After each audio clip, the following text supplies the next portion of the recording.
হরে কৃষ্ণ। সকল বৈষ্ণব চরণ আমার প্রণাম। ধন্যবাদ জয়েন করার জন্য। যারা জয়েন করেছেন আমাদের এই সাপ্তাহিক শ্রীমদ্ ভাগবতম ক্লাসে আমরা প্রথম স্কন্ধের 16 নম্বর অধ্যায় শেষে চলে এসেছি। আজকে আমাদের এই অধ্যায়টা শেষ হবে। তো ক্লাসে যাওয়ার আগে আমরা জয় রাধা মাধবের মঙ্গলাচরণ দিয়ে শুরু করছি।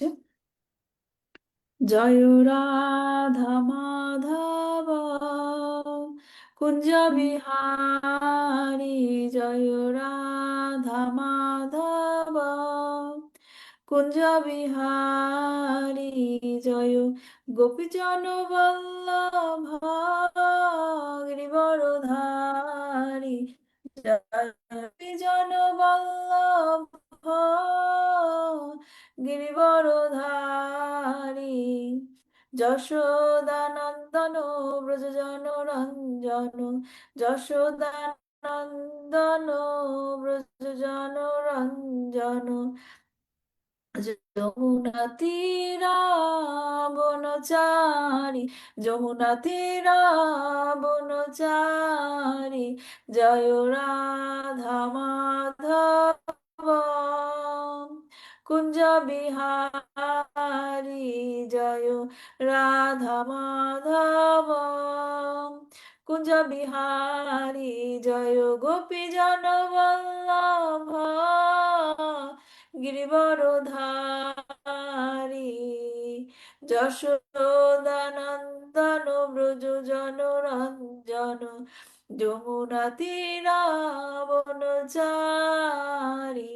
হরে কৃষ্ণ কৃষ্ণ কৃষ্ণ কৃষ্ণ হরে হরে, হরে রাম রাম রাম হরে হরে, হরে কৃষ্ণ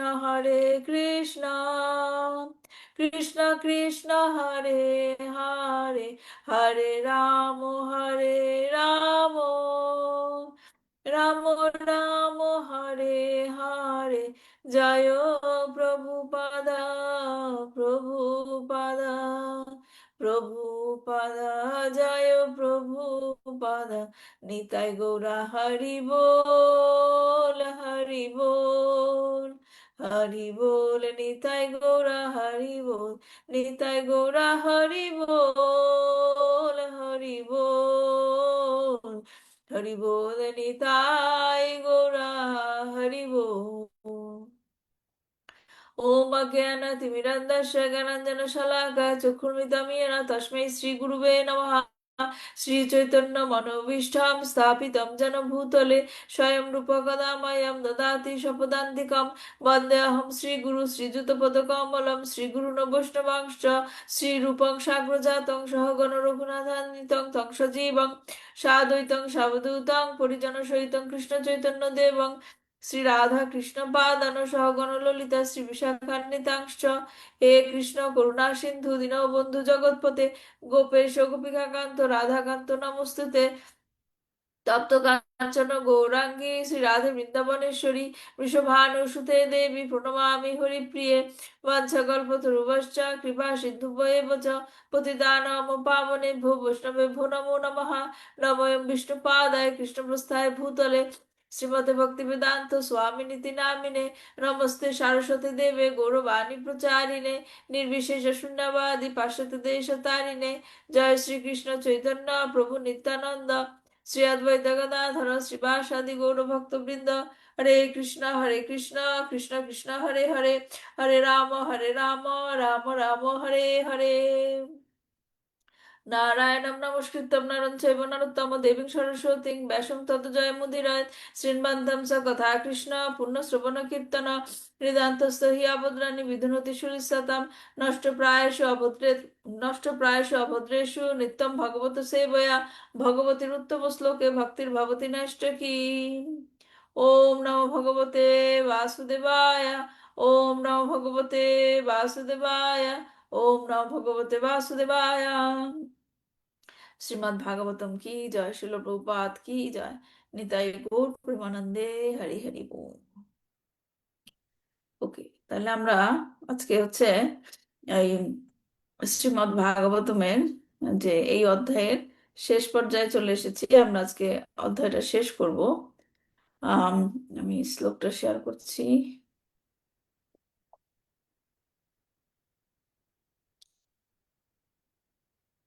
তো এই অধ্যায়ের এই অংশে আমরা কি দেখছি, যে ধরণী এবং ধর্মরাজের মধ্যে কথা হচ্ছে। ধর্মরাজ কি ধরণী মাতাকে অনেকগুলো প্রশ্ন করেছিল, রাইট? 11টা প্রশ্ন আমরা জেনেছিলাম, এবং সেগুলোর এখন ধরিত্রী মাতা কি দিচ্ছে, উত্তর দিচ্ছে। হ্যাঁ, তো যেটা নাকি আমরা গত গত ক্লাসে জেনেছিলাম, তিনি অনেক কথা বলছেন যে ধর্মরাজের অবস্থা দেখে, ধর্মরাজের কি অবস্থা, তার কি 3টা পা নেই, একটা পা, তার শোচনীয় অবস্থা। এবং ভগবানের অনুপস্থিতিতে, ভগবানের অনুপস্থিতিতে ভগবানের যে 40টা গুণের কথা তিনি উল্লেখ করেছেন, রাইট? যে ভগবানের তো অগণিত, মানে অপরিসীম, যেটা নাকি অগণিত গুণ রয়েছে, তার মধ্যে তিনি 40টা গুণের উল্লেখ করেছেন। এবং সেগুলোর জন্য তিনি কি শোক প্রকাশ করছেন, কেন? কারণ তার অনুপস্থিতিতে কি হবে, ভগবানের অনুপস্থিতিতে ভগবানের যে সেই গুণগুলো, হ্যাঁ, গুণগুলো প্রকাশ পাবে না। এবং তাতে কি, যার ভক্তরা, মানে যারা নাকি জীব হয়ে রয়েছে, তার ধরিত্রী মাতার সন্তান, তাদের মধ্যে ওই গুণগুলো প্রকাশ পাবে না। এবং সেই কথা সে চিন্তা করে কি শোক করছে। হ্যাঁ, এবার তিনি সেই মানে তার শোক করার কথাটা সে কন্টিনিউ করছে। 31 নম্বর শ্লোকে গিয়েও আমরা দেখব তিনি সেটাই বলছেন। 31 নম্বর শ্লোকে তিনি বলছেন কি, আত্মানং চানুশোচামি ভবন্তং চ মরত্ব মম দেবান পিতৃন নিশিন সাধুন সর্বান বর্ণাংস্তথা শ্রমান। বলছে, শোনা যাচ্ছে না মাতা। শোনা যাচ্ছে না আমার কথা? শোনা যাচ্ছে তো? হ্যাঁ হ্যাঁ, আমি শুনতে পাচ্ছি। হ্যাঁ, তো এখানে শোনা কি যাচ্ছে না কিছু। বলছেন, শিল প্রভুপাদ অনুবাদে লিখেছেন, শিল প্রভুপাদের অনুবাদ, শিল প্রভুপাদ কি জয়, তিনি লিখেছেন যে, হে দেবশ্রেষ্ঠ, তোমার এবং আমার নিজের এবং সকল দেবতা, ঋষি, হুম, পিতৃলোকবাসী, ভগবত ভক্তজন এবং মানব সমাজের বর্ণ ও আশ্রম প্রথার অনুসরণকারী সকলের অবস্থা বিবেচনা করে আমি শোক করছি।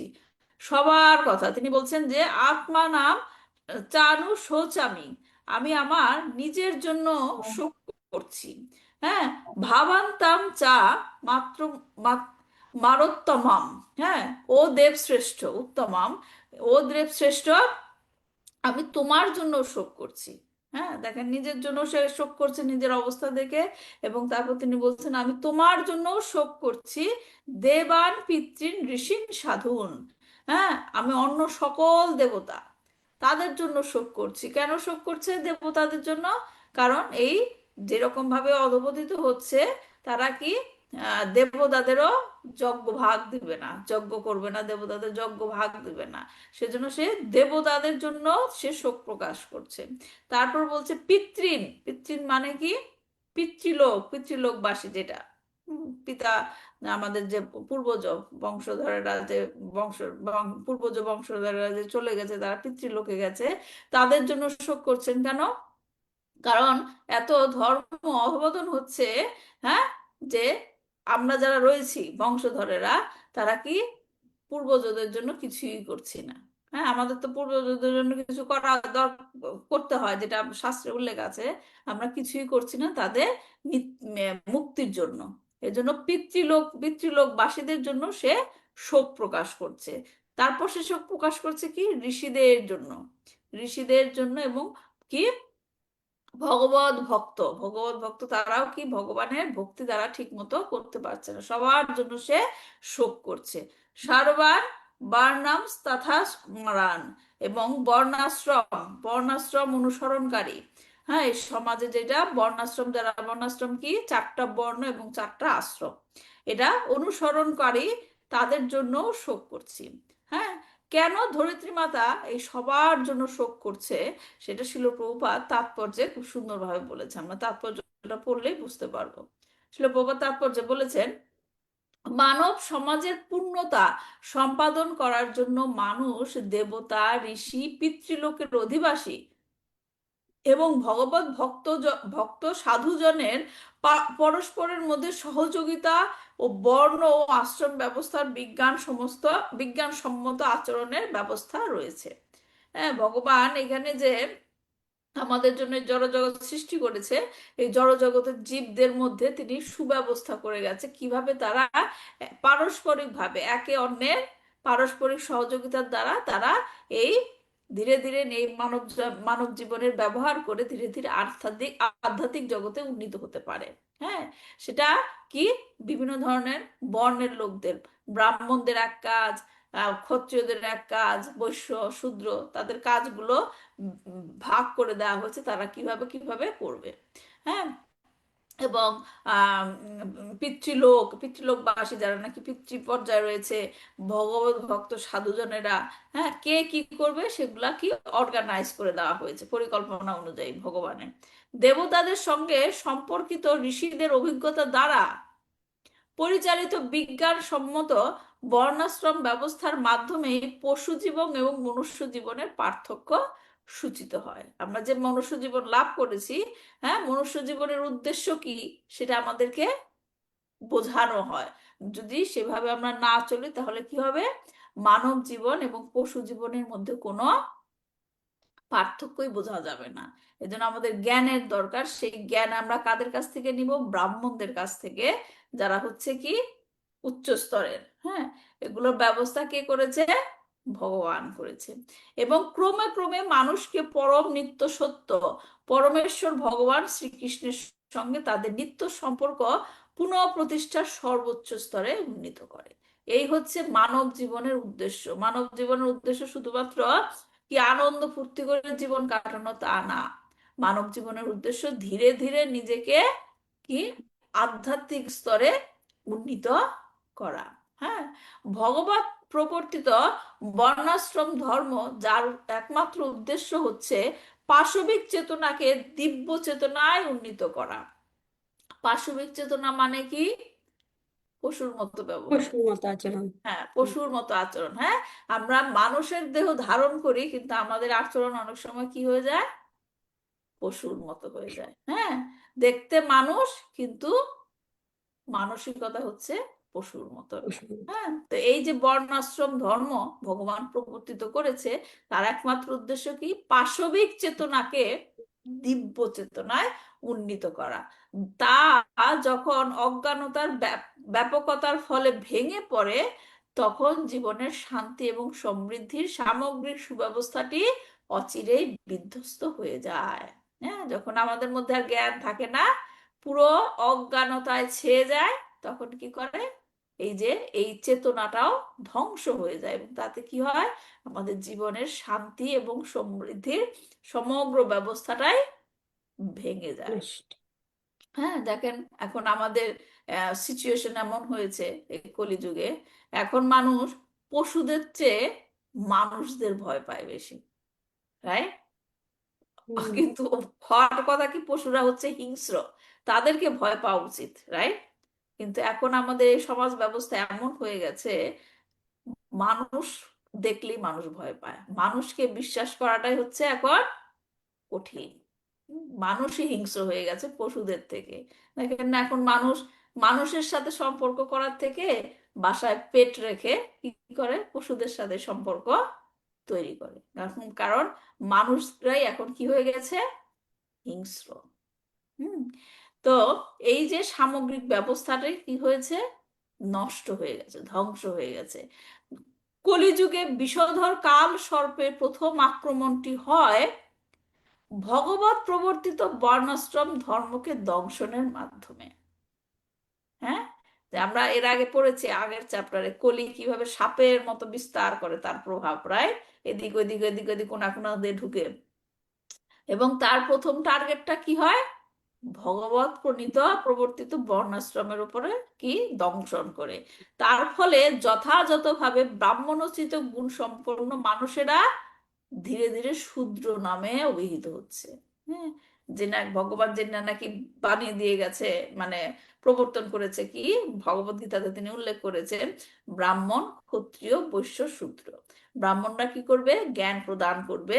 ক্ষত্রিয়রা কি করবে? সুরক্ষা দেবে। বৈশ্যরা কি করবে? ব্যবসা বাণিজ্য করবে। ব্যবসা বাণিজ্য এবং খাদ্য সংস্থান যেগুলো নাকি সেগুলো তারা তৈরি করবে। এবং শূদ্ররা কি করবে? উপরের সবাইকে সকলকে সেবা করবে। সেবা করবে, তাদেরকে তাদের কাজে তাদেরকে সাহায্য করবে। কিন্তু যেহেতু ব্রাহ্মণদেরই সে ব্রাহ্মণোচিত মানে স্বভাব, আমরা এর আগে ক্লাসে ব্রাহ্মণোচিত স্বভাবগুলো পড়েছিলাম, সেই ব্রাহ্মণোচিত স্বভাবই যখন নষ্ট হয়ে যাচ্ছে তখন তারা ধীরে ধীরে কি হচ্ছে? শূদ্রের আন্ডারে কাজ করা শুরু করেছে। হ্যাঁ, তাদেরকে ব্রাহ্মণোচিত গুণ সম্পন্ন মানুষেরা এখন শূদ্র নামে অভিহিত হচ্ছে, এবং শূদ্রোচিত যোগ্যতা সম্পন্ন মানুষেরা ব্রাহ্মণ বলে নিজেকে স্বীকৃতি লাভ করছে। মানে তারা হচ্ছে, তারা বলছে আমরা এই ব্রাহ্মণ, যদিও তাদের মনোভাব হচ্ছে শূদ্রোচিত। তাহলে বুঝতে পারছেন না কোথা থেকে কোথায়, যেখানে নাকি ব্রাহ্মণের জ্ঞানের আলোকে আমাদের চলার কথা, এখন আমরা চলছি কিসে, কাদের জ্ঞানের আলোকে? শূদ্রের। শূদ্রের। হ্যাঁ, আর সবই ঘটছে মিথ্যা জন্মগত অধিকারের দাবিতে। হ্যাঁ, তারা কি বলে যে আমি ব্রাহ্মণের ঘরে জন্ম, তাই আমি ব্রাহ্মণ। ব্রাহ্মণ। কিন্তু তাদের জ্ঞান মানসিকতা ব্রাহ্মণোচিত নয়। রাইট? তাই তারা কি জন্মের অধিকার নিয়ে তারা বলে আমরা ব্রাহ্মণ। জন্মগত দাবির ভিত্তিতে ব্রাহ্মণ হওয়া মোটেই সমীচীন নয়, যদিও তা ব্রাহ্মণত্ব লাভের অন্যতম একটি যোগ্যতা হতে পারে। ব্রাহ্মণের ঘরের ছেলে ব্রাহ্মণ হবে, রাইট? কিন্তু তাদের ব্রাহ্মণোচিত স্বভাব আছে কিনা, হুম, ব্রাহ্মণের যে দায়িত্ব দেওয়া হয়েছে ভগবান থেকে, সেটা তারা পালন করছে কিনা সেইটা কিন্তু কেউ আর কি খতিয়ে দেখছে না। হ্যাঁ, তারা ওইভাবেই চলছে এবং তাদের বুদ্ধিমতোই চলছে। কিন্তু ব্রাহ্মণের প্রকৃত গুণ হচ্ছে মন ও ইন্দ্রিয়াদি সংযত করা, এবং সহনশীলতা, সরলতা, সুচিতা, জ্ঞান, সততা, বৈদিক জ্ঞানের প্রতি শ্রদ্ধা ও বিশ্বাসের অনুশীলন, এগুলো থাকতে হবে। হ্যাঁ, ব্রাহ্মণদের এই এই গুণগুলো থাকতে হবে। বর্তমান যুগে আবশ্যকীয় গুণগত যোগ্যতাগুলি বিবেচনা করা হচ্ছে না, এবং মিথ্যা জন্মগত অধিকারের দাবি রামচরিত মানুষের রচয়িত এক দক্ষ সুকবির দ্বারাও সমর্থিত হচ্ছে। কলির প্রভাবে এই সমস্ত কিছু হচ্ছে। এই যে সব এরকম সমস্ত অশান্তির মূল হচ্ছে এই যে কলির প্রভাবে এগুলো হচ্ছে। তাই গাভীরূপী ধরণী দেবী শোচনীয় অবস্থার জন্য শোক করছিলেন। সমস্ত মা তো, রাইট, মা তো সবার জন্য চিন্তা করে, রাইট? বিভিন্ন শ্রেণীর সমাজে কি হচ্ছে, এটাই তো তার সংসার। মার, ধরণী মাতার এই পৃথিবীতে যা কিছু হচ্ছে সবই তো তার সংসার, রাইট? এবং সবাই তার হচ্ছে সন্তান। এজন্য সবার জন্য তিনি শোক করছেন, নিজের জন্য করছেন, সবার জন্য তিনি শোক করছেন। তো আমরা কি কি দেখলাম, যে তিনি কি কি নিয়ে শোক করছে? ধর্মরাজের জন্য, তারপর ভগবানের অনুপস্থিতিতে তার 40টা গুণাবলীর মধ্যে প্রকাশিত হবে না জীবের মধ্যে, সেটা নিয়ে শোক করছে। তারপর তিনি এই এই শ্লোকে দেখলাম সবার জন্য শোক করছেন। এখন পরবর্তী শ্লোক দুটোতে কি করবে তিনি? লক্ষ্মী দেবীর প্রসঙ্গ নিয়ে, লক্ষ্মী দেবীকে আম, প্রসঙ্গ নিয়ে তিনি ভগবানের জন্য বিলাপ করছেন। আমরা দেখি কি কি বলছেন এখানে। ব্রহ্মাদয় বহু তীর্থং যদপাঙ্গ মোক্ষ কামাস্তপ সমচরণ ভগবত প্রপন্না শাস্ত্রী সবা সমরবিন্দ বনং বিহায় যদপাত সৌভগ মলং ভজতে হনুরুক্তা তস্যাহ মজ্জ কুলিশাঙ্কুশ কেতৈ শ্রীমৎ পদৈ ভগবত সমলঙ্কন্তাঙ্গী তৃণোত্তর চ উপলভ্য তত বিভূতিং লোকাং সোমাং সমাং ব্যাসৃজ্য দুত্তস্মৈ ময়িতং মই ময়তিং তদন্তে বলছে যে ব্রহ্মা, প্রথম লাইনটা বলছে যে ব্রহ্মা দয় বাহু তীথাম ইয়ার আপাঙ্গ মোক্ষা। ব্রহ্মা প্রমুখ দেবতারা বহুদিন, হ্যাঁ, বহুদিন যার কৃপা দৃষ্টি, কার কৃপা দৃষ্টি? কামাস্তাপা সমাচারণ ভগবত প্রপন্না, যার কৃপা দৃষ্টি পাওয়ার জন্য ভগবানের শরণাগত হওয়া সত্ত্বেও তার উপাসনা করছেন। বুঝতে পারছেন কথাটা? যে ব্রহ্মা সমস্ত দেবতারা, ব্রহ্মা সহ সমস্ত দেবতারা বহুদিন, হ্যাঁ, ভগবানের শরণাগত হওয়া সত্ত্বেও বহুদিন ধরে যার কৃপা দৃষ্টি পাওয়ার জন্য তপস্যা করছেন, কে সে? শাস্ত্রী বাসাম অরবিন্দ বানাম বিহায়া, সেই লক্ষ্মী দেবী। সবাই কার উপাসনা করছে? কার কৃপা দৃষ্টি পাওয়ার জন্য উপাসনা করছে? লক্ষ্মী দেবীর। এবং কাদের কথা বলছে? ব্রহ্মাদয়, মানে ব্রহ্মা সহ সমস্ত দেবতারা। হ্যাঁ, তা সেই লক্ষ্মী দেবী যার উপাসনা করছে, সেই লক্ষ্মী দেবী তার নিজের আলয়, তার নিজের আলয় পদ্মাবন। লক্ষ্মী দেবী কোথায় থাকে? ফরেস্টার লোটাস, পদ্মবনে, পদ্মবনে সে তার নিজের আলয় পদ্মবন ত্যাগ করে কোথায় এসেছে? ইয়াত পাদা সৌভাগাম আলাম ভজতে রুরাক্তা। তিনি এসে কি করছেন? লক্ষ্মী দেবী, লক্ষ্মী দেবী কি করেন সব সময়? ভগবানের, ভগবানের পাদ সেবা ভগবানের করেন। পাদ সেবন করে। হ্যাঁ, তিনি কি করছেন? সে পদ্মবন থেকে চলে এসে অনুরক্ত হয়ে যার চরণ কমলের নিরন্তর সেবা করেন। হ্যাঁ, কার সেবা করেন? ভগবানের। তাহলে প্রথম এই 32 নম্বর শ্লোকে কি বলা হলো?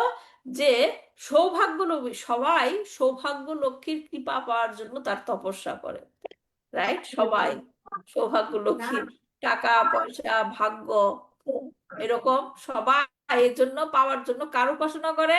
কার কৃপা দৃষ্টি পাওয়ার জন্য? লক্ষ্মী দেবী। এবং সেই লক্ষ্মী দেবী কি করে? তার আলয় থেকে চলে এসে তিনি সদা সর্বদা ভগবানের শ্রীপাদপদ্মের সেবা করেন। সেবা করেন, নিরন্তর সেবা করেন। এই কথা ভগবান নিজেও ভগবতমের, শ্রীমদ্ ভাগবতমের 3য় স্কন্ধে বলেছেন যে যেহেতু আমি আমার ভক্তদের সেবক, দেখেন ভগবান নিজেকে কি বলছে? আমি আমার ভক্তদের সেবক, তাই আমার চরণ কমল এত পবিত্র হয়ে গেছে যে তা তৎক্ষণাৎ সমস্ত পাপ মোচন করে। কথাটা বুঝতে পারছেন? ভগবান বলছে যে আমি আমার ভক্তদের সেবক। বলে না যে ভগবানের চরণ স্পর্শ পেলে সব কিছু, সমস্ত পাপ কি হয়ে যায়? দূরীভূত হয়ে যায়। এবং ভগবান বলছে কেন আমার চরণ স্পর্শ পেলে সমস্ত পাপ দূরীভূত হয়ে যায়? কারণ আমি সর্বদাই আমার ভক্তদের সেবা করে থাকি। এর জন্য আমার এই কোয়ালিটিটা হয়েছে। এবং এই কারণে আমি এমন স্বভাব অর্জন করেছি যে লক্ষ্মী দেবী আমাকে ছেড়ে যেতে চায় না।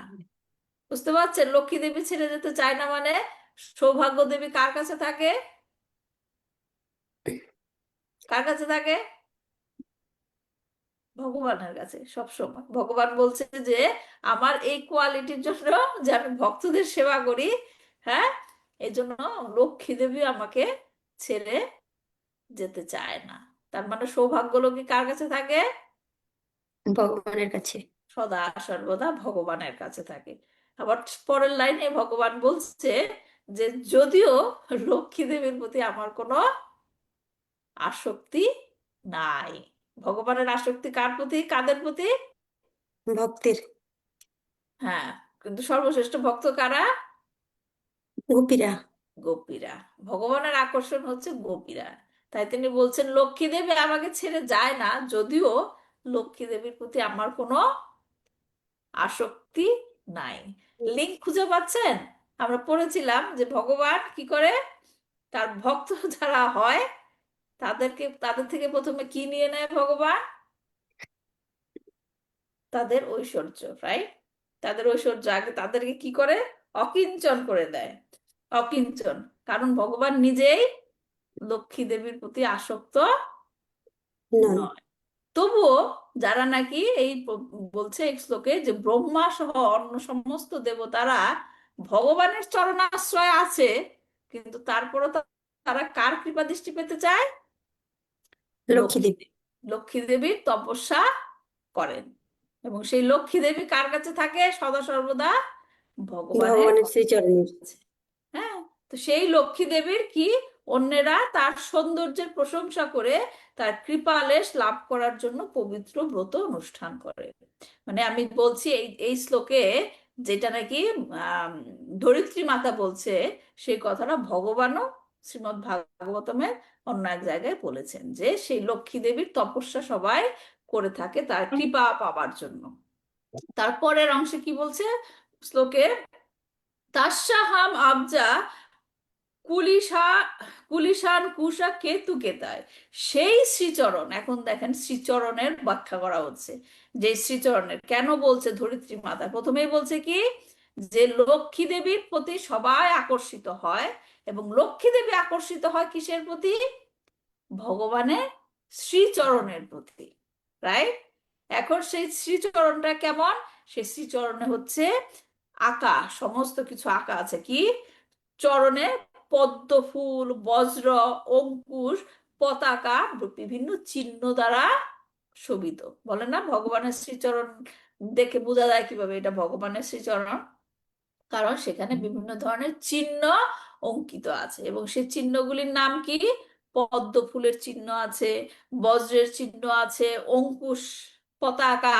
হ্যাঁ, অঙ্কুশ মানে কি? যেটা দিয়ে হাতি যখন চালায়, একটা দণ্ড থাকে না হাতিকে চালানো, সেই দণ্ড অঙ্কুশ, এবং পতাকা, এই সমস্ত চিহ্ন দ্বারা শোভিত ভগবানের শ্রীচরণ।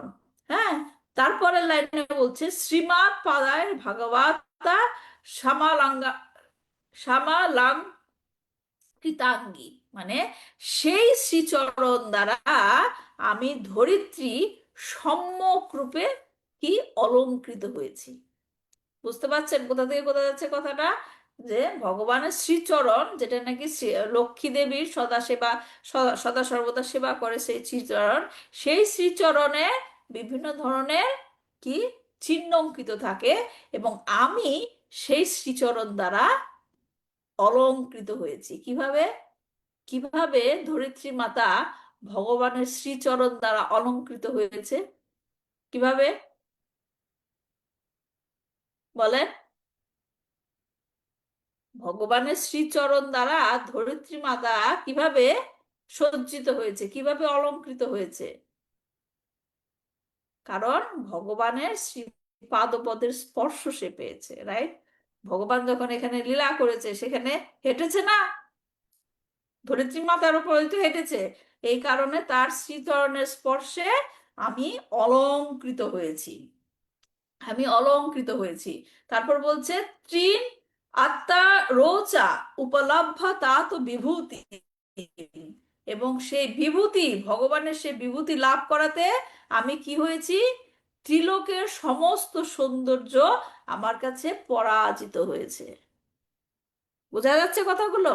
ধরিত্রী মাতা তিনি বলছেন যে ভগবানের শ্রীচরণের স্পর্শের দ্বারা, সেই চরণের স্পর্শ দ্বারা আমি অলংকৃত হয়েছি, এবং সেই বিভূতি, ভগবানের বিভূতির স্পর্শ লাভ করেছি বলে আমি যে সৌন্দর্য লাভ করেছি, তা স্ত্রীলোকের সৌন্দর্যকেও হার মানায়। সবাই সেই সৌন্দর্য আমার কাছে পরাজিত হয়েছে। তারপরেই তিনি বলছেন লাস্টের লাইনটা কি, লোকানো শ্যামাম বৃষ্টিজাত উৎসা মাতৃম তাদান্তে।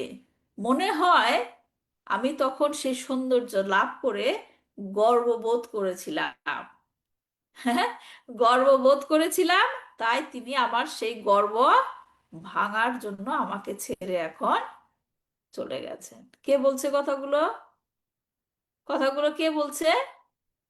ধরিত্রী মাতা। ধরিত্রী মাতা।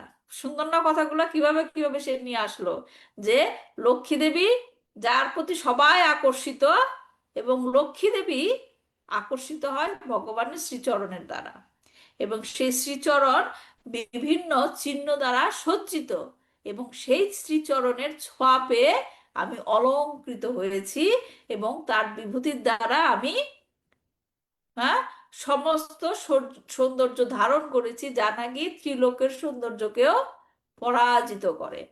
এবং মনে হয় সেই সৌন্দর্য লাভ করে আমি গর্ববোধ করেছিলাম, তাই সেই গর্ব রোধ করার জন্য, ভেঙে ফেলার জন্য তিনি আজ আমাকে ত্যাগ করেছেন। হ্যাঁ, খুব সুন্দর কথা, রাইট? তো এখানে শিল প্রভুপাদ তার তাৎপর্য বলছেন যে পৃথিবীর সৌন্দর্য ও সমৃদ্ধি ভগবানের কৃপার প্রভাবে কেবল বর্ধিত হতে পারে, কোনো মানুষের পরিকল্পনার মাধ্যমে নয়। পরমেশ্বর ভগবান শ্রীকৃষ্ণ এই পৃথিবীতে যখন প্রকট হয়েছিলেন, তখন ধরিত্রী তার শ্রীপাদপদ্মের মঙ্গলময় চিহ্ন সমূহের দ্বারা বিভূষিতা হয়েছিলেন, এবং তার এই বিশেষ কৃপার প্রভাবে সারা পৃথিবী পরিপূর্ণ হয়ে উঠেছিল। হ্যাঁ, পৃথিবী মাতার সৌন্দর্য আমরা কিভাবে দেখতে পারি? প্রকৃতি যখন সেজে বেড়ায়, রাইট? প্রকৃতিতে সমস্ত কিছু যখন পরিপূর্ণ থাকে, হ্যাঁ, কোনো খরা নাই, কোনো বন্যা নাই, রাইট? পৃথিবী মানে পৃথিবী মাতা যখন নাকি কি থাকে, খুশি থাকে, আমরা প্রকৃতি দেখলেই বুঝতে পারি। এবং তখন তিনি কি ছিলেন? চিহ্ন, মঙ্গলময় চিহ্ন সমূহের দ্বারা বিভূষিতা হয়েছিলেন, এবং তারই বিশেষ কৃপার প্রভাবে সারা পৃথিবী পরিপূর্ণ হয়ে উঠেছিল। অর্থাৎ নদী, সাগর, অরণ্য, পর্বত এবং খনিগুলি, যা মানুষ এবং পশুদের সমস্ত প্রয়োজনীয় দ্রব্য সরবরাহ করে, তাদের কর্তব্য পূর্ণরূপে সম্পাদন করেছিল। কোনো ছিল না, মহামারী ছিল না, খরা ছিল না, রাইট? তারপর কি দুর্ভোগ, দুর্ভিক্ষ, দুর্ভিক্ষ এগুলো ছিল না, কারণ তিনি এতটাই পরিপূর্ণ ছিল যে পৃথিবী মাতার সমস্ত সন্তানেরা তাদের প্রয়োজনীয় জিনিস লাভ করে কি ছিল? সুখী ছিল, সুখী ছিল। তাই পৃথিবীর ঐশ্বর্য ব্রহ্মাণ্ডের ত্রিলোকের অন্য সমস্ত গ্রহের সৌন্দর্যকে অতিক্রম করেছিল। তাই সকলের প্রার্থনা করা উচিত, ভগবানের কৃপা সর্বদাই যেন পৃথিবীর উপর বিরাজমান থাকে, যাতে আমরা সকলেই তার অহৈতুকী কৃপা লাভ করতে পারি এবং জনগণের সমস্ত অভাব পূর্ণ করে যথার্থ সুখ আস্বাদন লাভ করতে পারে। পৃথিবী মাতা যেন পরিপূর্ণ থাকে। কিভাবে পরিপূর্ণ থাকবে? ভগবানের কৃপা লাভ করে। কারণ ভগবানের কৃপা লাভ করা যায় কিভাবে, সেটাই শিল প্রভুপাদ বলবে এখন। কেউ প্রশ্ন করতে পারে, ভগবান যখন পৃথিবীতে তার উদ্দেশ্য সাধন করার পর তার স্বীয় ধামে ফিরে যান, তখন কি করে তাকে এখানে ধরে রাখা যায়? হ্যাঁ, এখানে ভগবান চলে গেছে, ভগবানকে কিভাবে আটকে রাখবো? ভগবানের কৃপা পেতে হলে ভগবানকে এখানে রাখতে হবে, রাইট? ধরিত্রী মাতা যেন পরিপূর্ণ থাকে, কিন্তু ভগবান চলে গেল তার লীলা সংবরণ করে। তাই বলছে, অনেকে প্রশ্ন করতে পারে যে তখন কি করে তাকে এখানে ধরে রাখা যায়? তার উত্তর হচ্ছে, ভগবানকে ধরে রাখার কোনো কারণ নেই। ভগবান সর্বত্রই বিরাজমান বলে সত্যি যদি আমরা তাকে চাই, তাহলে তিনি আমাদের সঙ্গে উপস্থিত থাকতে পারেন। কারণ ভগবান কি বলেছেন? তিনি সর্বত্র বিরাজমান। হ্যাঁ, শুধুমাত্র তাকে আমাদের কি দিতে হবে? অ্যাটেনশন দিতে হবে, তাহলে তার উপস্থিতি আমরা টের পাবো। কিভাবে সেগুলা করা যায়? শ্রবণ, কীর্তন, স্মরণ ইত্যাদি ভক্তি সেবার দ্বারা ভগবত ভক্তি সম্পাদিত হলে ভগবান সর্বদাই আমাদের সঙ্গে থাকবেন।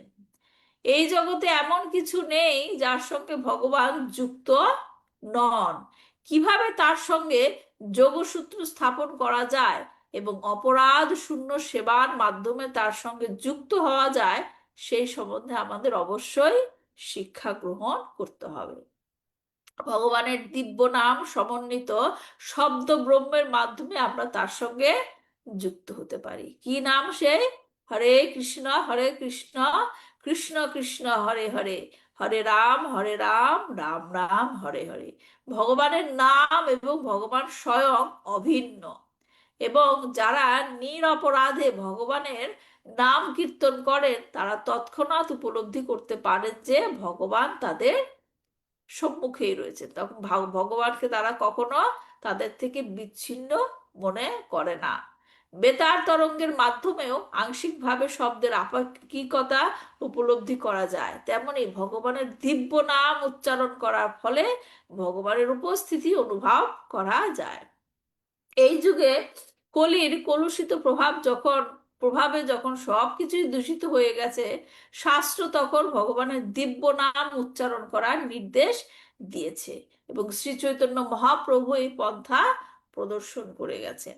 এই দিব্য নাম উচ্চারণের ফলে আমরা তৎক্ষণাৎ সমস্ত জড়জগতের সমস্ত কলুষ থেকে মুক্ত হতে পারি এবং চিন্ময় স্তরে উন্নীত হয়ে ভগবত ধামে ফিরে যেতে পারি।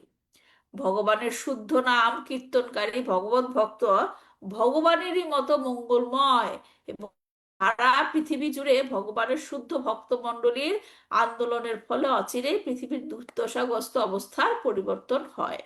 শুধুই ভগবানের দিব্য নাম সমন্বিত সংকীর্তনের প্রচারের ফলে কলির প্রভাব থেকে সর্বতোভাবে মুক্ত হওয়া যায়। তাহলে শিল প্রভুপাদ তাৎপর্য সুন্দর করে বুঝিয়েছেন যে কিভাবে ভগবানকে আমরা আমাদের কাছে রাখতে পারি, ভগবানকে আমাদের কাছে রাখতে পারি, আমাদের তার কৃপা লাভ করতে পারি। সেটা কিভাবে? তার দিব্য নাম উচ্চারণের মাধ্যমে, তার দিব্য নাম কীর্তনের মাধ্যমে, তার দিব্য কথা লীলা শ্রবণ করার মাধ্যমে। ঠিক আছে, তারপরে পরের শ্লোকে বলছে, যে আহ মানে ধরণী মাতা তার কথা আবার বলছে যে হে মূর্তিমান ধর্ম, আমি যখন অসুর বংশীয় রাজাদের শত শত অক্ষৌহিণী রূপ গুরু ভারে আক্রান্ত হয়েছিলাম, তখন ভগবান সে অসুরদের সংহার করে আমার গুরুভার হরণ করেছিল। কিসের কথা বলছে? অক্ষৌহিণী, অক্ষৌহিণী সৈন্য কোথায় ছিল? কোথায় ছিল? কুরুক্ষেত্রের যুদ্ধে, রাইট? কুরুক্ষেত্রের যুদ্ধে এরকম যে আম, এত কি বলবো, অসুর বংশীয় রাজাদের শত শত অক্ষৌহিণী রূপ গুরু ভারে আক্রান্ত হয়েছিলাম, তখন ভগবান সে অসুরদের সংহার করে আমার এই গুরুভার লাঘব করেছিলেন। তেমনি তুমি দুর্দশাগ্রস্ত অবস্থায় যখন পাদত্রয় বিহীন হয়ে দাঁড়াবার ক্ষমতা হারিয়েছিলে, তখন তোমাকে সুস্থ করার জন্য তিনি তার অন্তরঙ্গা শক্তির প্রভাবে যদুকুলে জন্মগ্রহণ করে পরম রমণীয় শরীর ধারণ করেছিলেন। হ্যাঁ, তাহলে এখানে আমরা দেখতে পাচ্ছি কি দুইজনের কথাই বলছেন, ধরণী, ধর্ম, দুইজনকেই ভগবান যে রক্ষা করেছিলেন তারা সেটা ধরণী মাতা সেটা স্মরণ করছেন। ধরণী মাতাকে কিভাবে রক্ষা করেছিলেন? যে অসুরদের প্রভাব থেকে, অসুরদের মানে পৃথিবী মাতা ভারাক্রান্ত হয়ে পড়েছিল অসুরদের অত্যাচারে। হ্যাঁ, তো ভগবান অবতারিত হয়ে সে অসুরদের সংহার করে পৃথিবী মাতার ভার লাঘব করেছিল। আর ধর্মরাজের কি হয়েছিল? ধর্ম কি? যদা যদা হি ধর্মস্য গ্লানির্ভবতি ভারত। হ্যাঁ, যখনই ধর্মের অধপতন হয় এবং অধর্মের উত্থান হয়, তখনই ভগবান অবতারিত হন। সেটাই বলছে যে তোমারও যখন এই দুর্দশাগ্রস্ত অবস্থা হয়েছিল, তোমাকে সুস্থ করার জন্য সে যদুকুলে জন্মগ্রহণ করে তোমার এই বিপদ থেকে তোমাকে কি করেছিল? রক্ষা করেছিল। অসুরেরা অন্যের সর্বনাশ করেও তাদের ইন্দ্রিয় সুখ ভোগময় জীবন যাপন করতে চায়। তাদের উচ্চাকাঙ্ক্ষা পূরণ করার মানুষে অসুরেরা, বিশেষ করে নাস্তিক রাজারা অথবা রাষ্ট্র নেতারা, সর্বপ্রকার মারণাস্ত্রে সজ্জিত হয়ে শান্তিপূর্ণ সমাজে যুদ্ধ বাধায়। তাদের নিজেদের গৌরব ঘোষণা করা ছাড়া আর অন্য কোনো উচ্চাকাঙ্ক্ষা থাকে না। তার ফলে সর্বপ্রকার অবাঞ্ছিত সামরিক শক্তির ভারে বসুন্ধরা ভারাক্রান্ত হয়। আসরিক ভাবাপন্ন মানুষদের সংখ্যা বৃদ্ধির ফলে যারা ধর্মপরায়ণ, বিশেষ করে ভক্ত বা দেবতারা, তারা অত্যন্ত অসুখী হন। তখন পরমেশ্বর ভগবান অবাঞ্ছিত অসুরদের সংহার করার জন্য এবং যথার্থ ধর্ম সংস্থাপন করার জন্য অবতীর্ণ হন। সেই উদ্দেশ্য সাধন করার জন্যই শ্রীকৃষ্ণ অবতীর্ণ হয়েছিলেন এবং তার সেই কার্য সম্পাদন করেছিলেন। হ্যাঁ, এখন আমরা অলমোস্ট লাস্ট চলে এসেছি। 35 নম্বর শ্লোকে বলছেন, এই শ্লোকটা খুব সুন্দর, শুনুন ভালো করে। কাবা সহেত বিরহং পুরুষোত্তমস্য প্রেমাবলোক রুচির স্মিত বর্গ জল্পই স্থৈর্যং সমান মহরণ্য মানিনীনাং রোমোৎসব মম যদঙ্গ্রি বিটঙ্কিতায়া। কি বলছে? যিনি প্রেমপূর্ণ অবলোকন, প্রেমপূর্ণ অবলোকন মানে কি? প্রেমের সাথে দৃষ্টি ফেলা, হ্যাঁ, অবলোকন, তাকানো, রুচির হাস্য, সুন্দর করে একটা হাসি, এবং মধুর সম্ভাষণ করলে সত্যভামা প্রভৃতি মধু মানিনী কামিনীগণ ধৈর্য ও মান হারাতেন, তার চরণ চিহ্নে অলঙ্কৃত হয়ে এবং চরণ স্পর্শ অনুভব করে আমার অঙ্গ পুলকিত হতো। সেই পুরুষোত্তম ভগবানের বিরহ কে সহ্য করতে পারে? রাইট? প্রথম লাইনে কি বললো? কা বা সাহেতা বিরাহা পুরুষোত্তম আশা, পুরুষোত্তম, সেই পুরুষোত্তম, পুরুষোত্তমের বিরহ কে সহ্য করতে পারে? এবং পুরুষোত্তমের বর্ণনা এখানে কি দিচ্ছে? যিনি প্রেমাব লোকা রুচিরা স্মিতা বা বালগু জল্পায়, যিনি তার প্রেমপূর্ণ দৃষ্টি, মনোমুগ্ধকর হাসি এবং মধুর মধুর কথার দ্বারা কি করত? স্থায়ীরাম সামানাম আহারার মধুমানিনী নাম, মানে তার প্রেয়সীদের, হ্যাঁ, এখানে রানীদের কথাই বলা হচ্ছে আসলে, সত্যভামা প্রভৃতি, হ্যাঁ, তাদের প্রেয়সীদের যখন নাকি রাগ করতো তারা, হ্যাঁ, অভিমান করতো ভগবানের সাথে, তখন সে অভিমান কাটাতো ভগবান কিভাবে? প্রেমপূর্ণ দৃষ্টি দ্বারা তাদের সাথে সুন্দর করে কথা বলে এবং তাদের সাথে সুন্দর হাসি বিনিময় করে তাদের রাগ ভাঙাতেন, মান ভাঙাতেন। এবং তারপরের লাইনে কি বলছে? রোমোৎসাহ বা মামা ইয়াদাঙ্গিরি বিতাঙ্কিদায়, তিনি যখন সেই শ্রীচরণ দ্বারা আমাকে স্পর্শ করতেন, তখন তার চরণ চিহ্ন দ্বারা অলঙ্কৃত হয়ে তার চরণ স্পর্শ দ্বারা আমার অঙ্গ পুলকিত হতো, অঙ্গ পুলকিত হতো। আমাদের শরীর যখন পুলকিত হয় কি হয়? আমাদের শরীরে লোম দাঁড়িয়ে যায়, রাইট?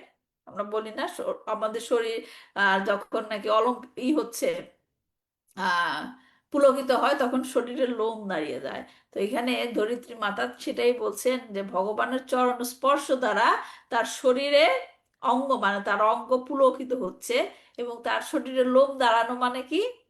ঘাস, ঘাস বৃদ্ধি, রাইট? ধরিত্রী মাতার। তো ভগবান যতদিন এই ধরাধামে লীলা করেছিলেন, তার ভক্তরা, তার পার্শ্বদেরা তার সাথে থাকতো, রাইট? তার ভক্তরা, তার পার্শ্বদেরা তার সাথে থাকতো। কিন্তু একটু চিন্তা করে দেখুন, তার সাথে সদা সর্বদা কে থেকেছে? তার সাথে সদা সর্বদা কে থেকেছে? ধরিত্রী মাতা। হ্যাঁ, তার সাথে সদা সর্বদা ধরিত্রী মাতা থেকেছে। দেখেন, যখন তিনি হস্তিনাপুরে ছিলেন, তখন সে পাণ্ডবদের সাথে ছিলেন। আবার যখন সে হস্তিনাপুর থেকে চলে এসেছেন, পাণ্ডবরা কি তার সাথে ছিল? ছিল না। আবার তিনি যখন হস্তিনাপুরে ছিলেন, তখন দ্বারকার সবাই তার সাথে ছিল? ছিল না। না। বৃন্দাবনে যখন তিনি ছিলেন, তখন তিনি গোপ বালকদের সাথে ছিলেন, গোপীদের সাথে ছিলেন। যখন তিনি বৃন্দাবন থেকে বের হয়ে আসলেন, তখন তারা কি ছিল সাথে? না। এক এক ধরনের ভক্তরা এক এক সময় 5 টাইম লীলা তার সাথে করেছে। কিন্তু ধরিত্রী মাতা, তার একদম, সে যখন থেকে অবতরণ করলো এবং তার লীলা সংবরণ করলো, শেষ পর্যন্ত ছিল। কিভাবে? কিভাবে ধরিত্রী মাতা সদা সর্বদা তার সাথে ছিল বলেন? কারণ সে যেখানেই যেত সেখানেই তো ধরিত্রী মাতা, তার ধরিত্রী মাতার হ্যাঁ। উপর দিয়ে তো তার বিচরণ করতে হয়েছে, রাইট? তো ধরিত্রী মাতা সর্বদাই তার সাথে ছিলেন। কিন্তু বৃন্দাবনে বৃন্দাবনের ভূমি হচ্ছে সর্বোচ্চ কৃপা লাভ করেছেন। কিভাবে? সমস্ত জায়গায় তো ভূমি মাতা আছে পুরা ওয়ার্ল্ডে, রাইট? কিন্তু বৃন্দাবনের মাটি যেটা, বৃন্দাবনের ভূমি, সেই ভূমি হচ্ছে বেশি পরিমাণ কৃপা পেয়েছে? কিভাবে? প্রকৃতির মাধ্যমে রাধারানী। না, সেটা তো আলাদা। আমি বললাম যে অন্যান্য সমস্ত ভক্তদের মধ্যে ভূমি মাতা হচ্ছেন সদা সর্বদা ভগবানের সাথে ছিল, রাইট? এখন তারপরও আমরা যদি একটু ডিপলি চিন্তা করি, যে বৃন্দাবনের ভূমি বেশি পরিমাণ কৃপা পেয়েছে ভগবানের, কিভাবে?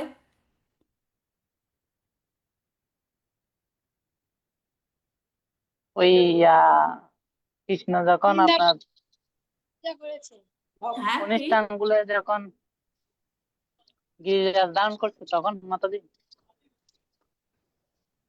হাঁটার কথাই চিন্তা করেন। বৃন্দাবনে কি কি ভগবান করেছে যেটা অন্য জায়গায় করে নাই? রাসলীলা। না, না। হ্যাঁ, কি বলেন? গোপীদের সাথে লীলা করেছে, না, না, গোপালকদের সেটা সাথে না। লীলা আমি বলছি ভূমি ভূমি মাতার সাথে কি সম্পর্ক নিয়ে চিন্তা করেন। মানে বৃন্দাবনের মাটির সাথে ভগবান যা করেছে অন্য জায়গায় করে নাই। কি করে নাই? ভগবান মাটি খেয়ে মাটি মাটি খেয়েছিল। ভগবান বৃন্দাবনে যখন থেকেছেন তখন ভগবান খালি পায়ে হেঁটেছেন, রাইট? খালি পায়ে হ্যাঁ, হেঁটেছেন। হ্যাঁ। তো সে শিশু অবস্থায় সেখানে হামাগুড়ি দিয়েছেন, এবং সেই বৃন্দাবনের মাটিতে সে গড়াগড়ি খেয়েছেন।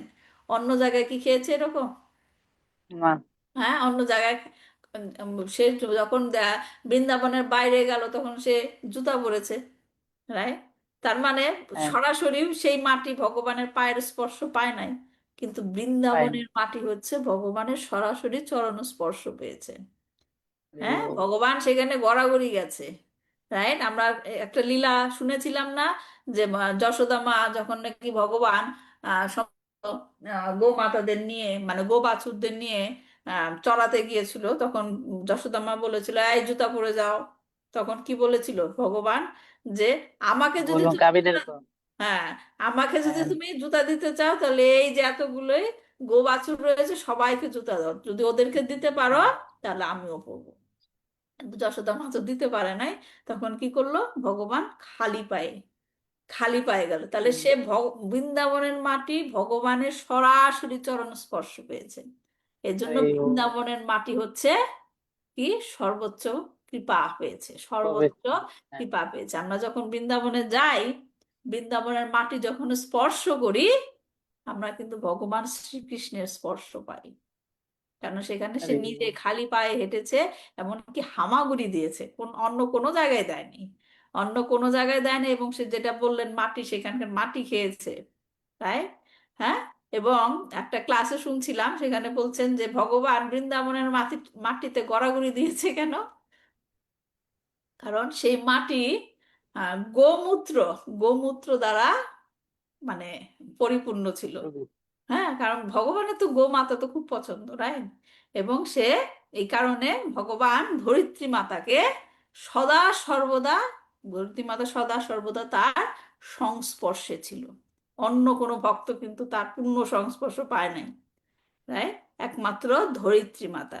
তাই আজ যখন ভগবান ধরিত্রী মাতাকে ত্যাগ করে চলে যাচ্ছে, মানে চলে গেল তার লীলা সংবরণ করে, এর জন্য সে ধরিত্রী মাতা গভীর ভাবে তার বিরহ অনুভব করছেন। হুম। তো এই যে আমরা ধরিত্রী মাতার বিরহ দেখছি, যে যখন কৃষ্ণ চোখের আড়ালে হয়েছেন, তা বিরহটা বেড়ে গেছে, রাইট? কিন্তু এটা হচ্ছে আমাদের জড়জগতে আমরা যখন কারোর নিয়ে বিরহ ভোগ করি, মানে বোধ করি, সেটার উল্টাটা, রাইট? আমরা কি বলি? চোখের আড়াল হলে মনের আড়াল হয়, রাইট? কিন্তু আমরা ভক্তদের বেলায় কি দেখি? উল্টোটা। চোখের আড়াল হলেই ভালোবাসাটা আরো বেশি বাড়ে। গাঢ় হয়। হ্যাঁ, ভালোবাসাটা আরো বেশি বাড়ে, এবং সেটাই আমাদেরকে চৈতন্য মহাপ্রভু শিখিয়েছে, যে বিরহে থেকে ভালোবাসা, সেইটা যেন আমরা ডেভেলপ করতে পারি। সেটাকে কি বলে? বিপ্রলম্ব সেবা, রাইট? ভগবানকে ভগবানের বিরহে থেকে ভগবানকে ভালোবেসে ভগবানের সেবা করা, এবং এটা ভক্তদের মধ্যেই দেখা যায়। এই কারণে দেখেন আমরা যখন নাকি ভগবদ গীতার 15 অধ্যায় পড়লাম, 15 অধ্যায় পুরুষোত্তম যোগ, সেখানে ভগবান কি বলেছিল যে এই জড় জগৎ কি সেই আধ্যাত্মিক জগতের উল্টা, রাইট, উল্টা, রাইট। তাই জন্য সেই আধ্যাত্মিক জগতের ভালোবাসা যখন এই জড় জগতে প্রকাশ পায় সেটা কি বিকৃত। এজন্য আমাদের মধ্যে ভালোবাসাটা উল্টা, চোখে না দেখলে ভালোবাসা ধীরে ধীরে ধীরে ধীরে কি হয়, কমে যায়। কিন্তু আধ্যাত্মিক জগতে মানে ভগবানের সাথে ভক্তের ভালোবাসা কি চোখের আড়ালে গেলেই সেই ভালোবাসাটা আরো গভীর হয়। ঠিক আছে, তো এই গেল শ্লোকের ব্যাখ্যা। এখন লাস্টে যে শ্লোকটা রয়েছে সেটা কি হলো, ধরিত্রী মাতা এবং ধর্মরাজ যখন এরকম ঘরে কথা বলছেন তখন সেখানে কে উপস্থিত হলেন, পরীক্ষিত মহারাজ। পৃথিবী এবং ধর্ম যখন পরস্পর এভাবে কথোপকথন করছিলেন তখন পরীক্ষিত নামক রাজর্ষি পূর্ব দিক বাহিনী সরস্বতী নদীর তীরে উপস্থিত হলেন। তো এইভাবে এই 16 নম্বর অধ্যায় শেষ হলো। ইতি শ্রীমদ্ ভাগবতের প্রথম স্কন্ধের কিভাবে পরীক্ষিত কলিযুগের সম্মুখীন হন নামক 16 অধ্যায়ের ভক্তি বেদান্ত তাৎপর্য সমাপ্ত। তো এরপর আমরা পরবর্তী অধ্যায়ে দেখব যে পরীক্ষিত মহারাজ আসার পরে কি ঘটলো। ঠিক আছে, এই হচ্ছে আমাদের আজকে শ্রীমদ্ ভাগবতম ক্লাস।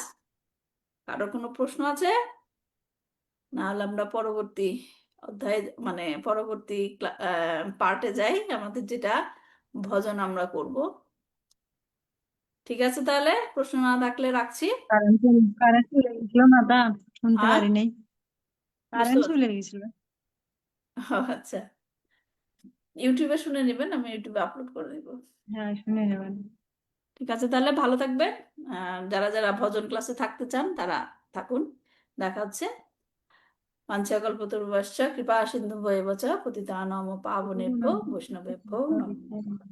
শ্রীমদ্ ভাগবতম কি জয়, শিল প্রভুপাদ কি জয়, নিতাই গৌর প্রেমানন্দে হরি হরি বল। হরি হরি বল। হরে কৃষ্ণ।